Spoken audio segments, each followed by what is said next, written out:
Good morning. I am JV Dr. Lily Trivedi, and today I am going to give a presentation on the subject Plant Pathology and Plant Protection, and the module name is Plant Defense Mechanism, in which we are going to mainly concentrate on phytoalexins. Now the plant defense mechanisms has a number of parts in which we have the host defenses. Now the constitutive part controls the structural, in which there is the cuticle, the covering outer and the wax layer, the thickness of the cell, epidermal cell, the hairs present, and the shape and the activity of the stomata. In the biochemical host defenses, there are preformed inhibitors and phenolics. Then we have the induced host defenses, in which there is a structural layer in which we have the cork layer, the abscission layer, the gums, papillae and tylosis. All these are the structural parts which are giving a host defense system. Biochemical host defenses, where we have the hypersensitivity, the phytoalexins, the antimicrobial enzymes and the systemic acquired activity of papilla resistance, that is SAR. Now we are going to deal with phytoalexins. What is phytoalexins? They are defined as low molecular weight antimicrobial compounds that are both synthesized and accumulated in plants after exposure to microorganisms or even to abiotic agents. The term phytoalexin is derived from the Greek word phytos, that means plants, and alexin means to ward off. What are the characteristics of phytoalexins? First, it should be fungistatic and bacteristatic and should be active at very low concentration.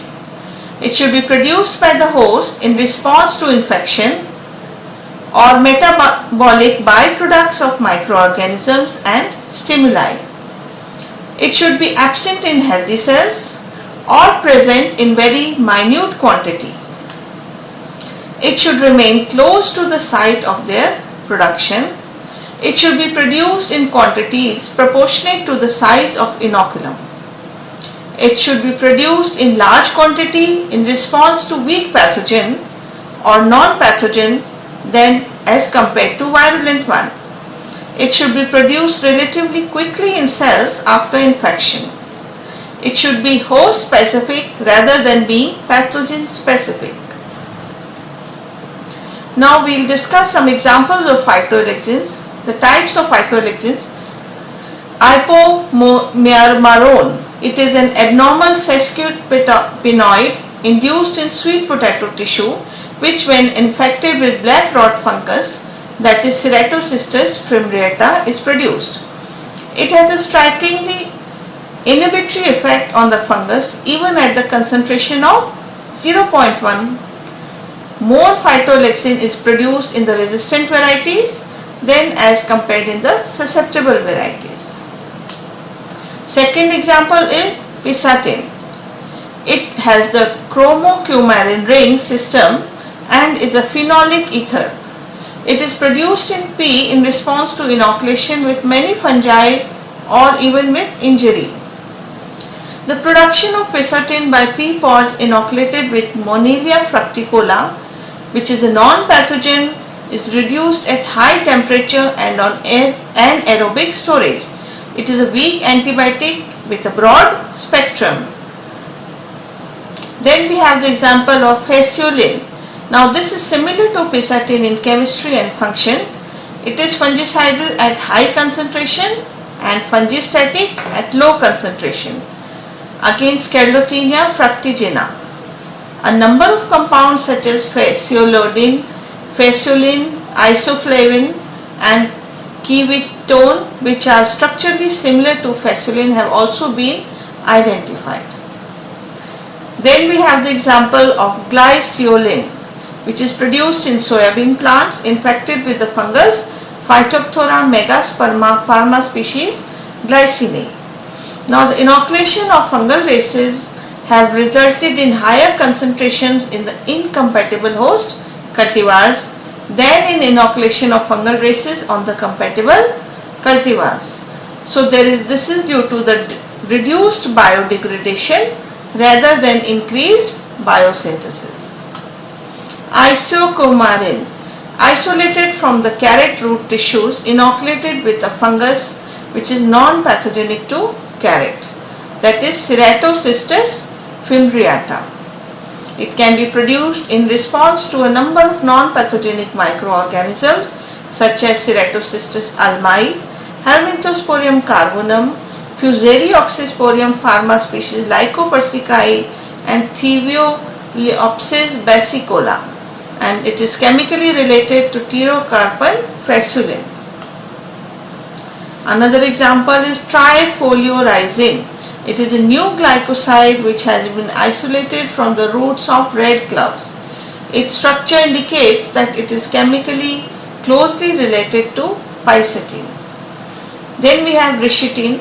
Muller and Berger in 1940 were the first to show that the potato tubers carrying the gene R1 for late blight resistance responded when inoculated with the avirulent race of Phytophthora infestans.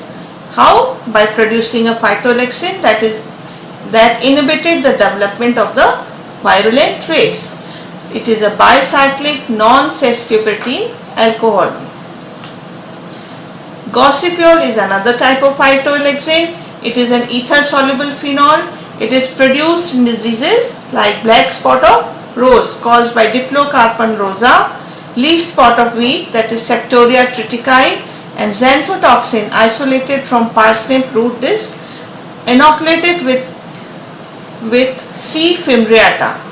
The inoculation with other non-pathogens have also resulted in the production of xanthotoxin.